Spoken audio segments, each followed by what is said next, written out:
एक बार स्विट्जरलैंड के राष्ट्रपति भारत आए थे। उन्होंने दिल्ली में एक व्याख्यान में ये कहा था कि भारत देश को कटोरा लेकर कहीं भी भीख मांगने की ज़रूरत नहीं है। हमारे ही देश के बैंकों में भारत के भ्रष्ट नेताओं का इतना पैसा है, अगर इसे भारत वापस मंगा ले तो भारत सोने की चिड़िया तो है। खुद उनके प्रेसिडेंट ने कहा दिल्ली में आके, तब से हमारे कान खुले और आंखें खुली कि स्विट्जरलैंड का प्रेसिडेंट क्या बोल रहा है। फिर खोजते गए तो पता चला वहाँ खाते हैं नेताओं के, अधिकारियों के। उन खातों में 1500 अरब डॉलर है। अगर इसको रुपए में बांट दिया जाए तो ये धन 75 लाख करोड़ रुपए है।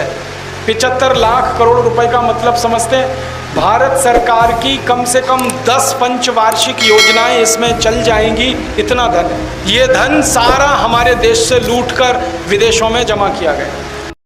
मानसिक बीमारियां अगर आपको हैं या जिंदगी भर उनसे बचना चाहते हैं तो आयुर्वेद का एक छोटा नियम पालन करते रहिए कि रात को जब सोएं तो सूर्य की दिशा में सिर रखिए, पूर्व दिशा में सिर करके सोइए।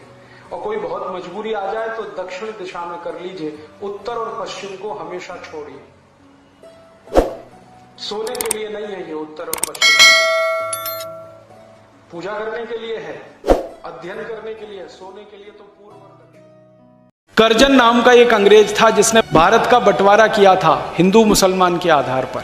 बंगाल में वो जब गवर्नर बन के आया कर्जन, तो उसने बंगाल का पूर्वी हिस्सा हिंदुओं को दे दिया, पश्चिमी हिस्सा मुसलमानों को दे दिया। हिंदू मुसलमान के आधार पर इस देश में पहली बार बंटवारा करने वाला जो अंग्रेज था वो कर्जन था, जिसने पाकिस्तान की नींव 1905 में रखी थी। उस कर्जन के नाम पर कलकत्ता में एक बहुत बड़ी बिल्डिंग है और बंगाल सरकार का मुख्य कार्यालय उसी बिल्डिंग से चलता है, कर्जन बिल्डिंग।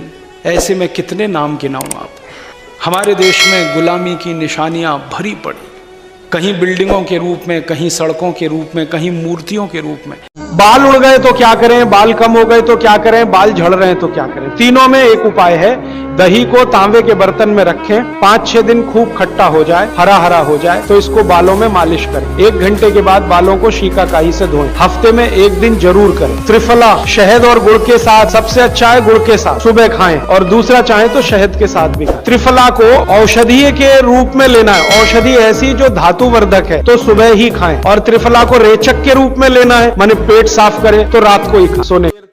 आप दुकान में जाके कोई भी चीज खरीदो, पेन खरीदो, पेन 10 रुपए का कम से कम मिले। ये जो पेन बनाने वाली कंपनी के मालिक को एक बार मैंने पूछा कि तुम्हारा पेन जो 10 रुपए में मिलता है बाजार में, ये फैक्ट्री में कितने का बनता है? तो उसने कहा क्या करोगे जानकर? मैंने कहा पता होना चाहिए ना, लूट कितनी हो रही है मेरी। तो इसके मालिक ने मुझे बताया कि ये 1 रुपए में बनता है। फिर मैंने कहा इसके अंदर की जो रिफिल है, तो उसने कहा वो 50 पैसे। तो माने ये पेन 1.5 रुपए का है। अब 1.5 रुपए का पेन आपको 10 रुपए में क्यों मिलना चाहिए? तो सरकार ये कहती है हमने इस पे टैक्स लगाया। तो टैक्स कितना लगा दिया?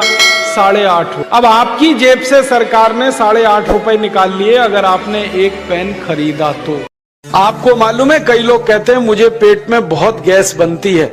ये गैस उन्हीं को बनती है जिनका खाना हजम नहीं होता। कोई लोग कहते हैं कि मुझे पेट में जलन होती है, ये जलन उन्हीं को होती है जिनका खाना पचता नहीं। तो खाना पचेगा नहीं तो सड़ेगा, सड़ेगा तो विष पैदा करेगा और वो विष आपको बीमार करेंगे। इसलिए महर्षि भागवत ने कहा खाना खाते ही पानी मत पियो। समझ में आया? फिर आप बोलोगे कितनी देर तक नहीं पिए? कम से कम 1 घंटे तक। अब आपके मन में यह सवाल आ सकता है कि खाना खाने के पहले पी लें क्या? हाँ पी लो, 40 मिनट पहले पेट भर के पानी पी लो। 10 बजे खाना खाना है, 9:20 पे खूब पानी पी लो, जितना पी सकते हो।